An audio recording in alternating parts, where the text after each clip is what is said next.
Robert, I'm curious if our nostalgia for a middle class is false. Is the middle class a false idea now? No, I think the nostalgia is not at all false. And let me respond to the question about how we define middle class.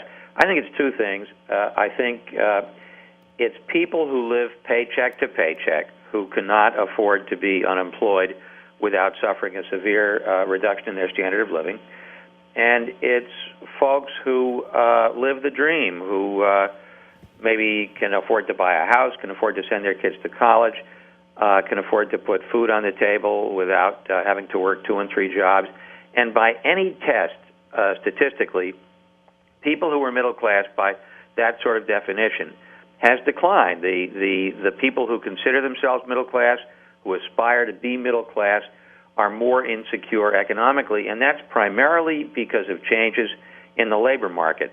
Do you find yourself in the midst of your struggles unable to, sort of going back to Justice Holmes's comment, unable to or uninterested in partaking in sort of in the electorate and in what's going on in the country because you're struggling so hard to maintain just your economic stability?